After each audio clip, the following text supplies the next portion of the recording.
ආයුබෝවන් ඔබ සැම සාදරයෙන් පිළිගන්නවා රෝඩ් ඩැමස්කස් channel එකට. අද අප ඔබ සමග කතා කරන්න යන්නේ ශුදෝ මිකාኤල් අග්‍රදූතයා ගැනයි. මිකාኤල් යන නාමයේ අර්ථය දෙවියන් වහන්සේ හා සමාන කවුද යන්නයි.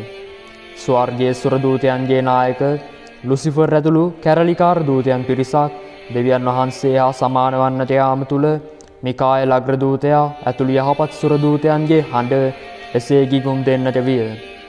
පෙර කල සිට දේවදූතයන් දේව ජනතාව සුරකින පිරිසක් ලෙස සඳහන් වුණි.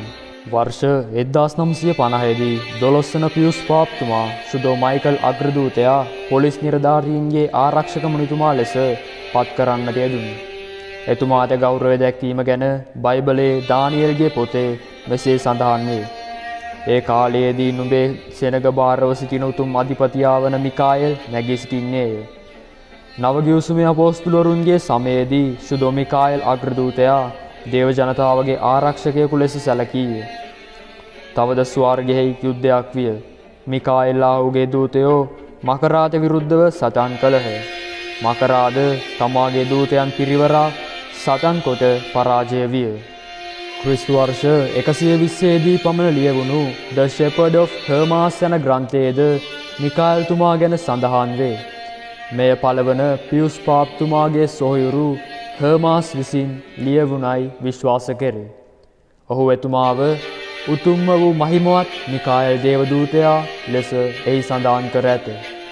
එතුමා දේවනීතිය ක්‍රියාත්මක කරන දේව ජනතාව රැකබලා ගන්නා දේවදූතයෙක් ලෙස සැලකූහ. ශුදෝ මිකාኤල් තුමාගේ නාමය ශුදෝ බයිබලයේ කීප තැනක්ම සඳහන් වේ. එසේ උත්පත්ති පොතේ 3 වන පරිච්ඡේදයේ 24 වන වගන්තියේද ගණන් කතාවේ 22 වන පරිච්ඡේදයේ 22 වන වගන්තියේද දෙක රාජාවලිය 19 වන පරිච්ඡේදයේ 35 වන වගන්තියේද ශුදෝ මිකාኤල් තුමා ගැන සඳහන් කර ඇති බවර කියවේ. යකෙකුගේ හිස පොඩි කරන ශුදෝ මිකාኤල් තුමන්ගේ අතේ තරාගයක් සහිතව නිර්මාණය කර ඇත. බයිබලීය කරුණු වලට අමතරව ශුදෝ මිකාኤල් අග්‍රදූතයා විශ්වාසකයින්ට දර්ශනයව සුවවීම් කර ඇති බව සඳහන් වේ. කොන්ස්ටන්තිනෝපොල් නගරය අසල වන්දනාස්ථානයේ ශුදෝ මිකාኤල් තුමාගේ සුවය පතා ජනතාව රැස් වූහ. වර්ෂ 708 දී නොර්මැන්ඩි දර්ශනය වීම තුළ සාමිකාኤල් කන්දේ වන්දනාස්ථානයේ ආරම්භ වී ඇත. බයිබලීය නොවන ශුදෝ මිකාኤල් තුමාගේ දර්ශනයන් ඉතාලියේ මොන්තෙගාර්ගාතෝ කේන්ද්‍රව සිදු වී ඇත. එහිදී ශුදෝ මිකාኤල් තුමා වර්ෂ 490 දී 4 වතාවක් ක්‍රිස්තියානින්ගේ සුව දෙන්නාත් ආරක්ෂකයාත් ලෙස පෙනී ඇත. ඒ නිසා සාන්ත මිකාኤල් ගුහාව මා පැරණි යාඥා ගෘහයක් ලෙස එතුමා විසින් ගොඩනගා ගැනීමට සලසා ඇති බව කියවේ. මෙය සෙලස්ටියල් බැසිලිකා ලෙස හැඳින්වේ.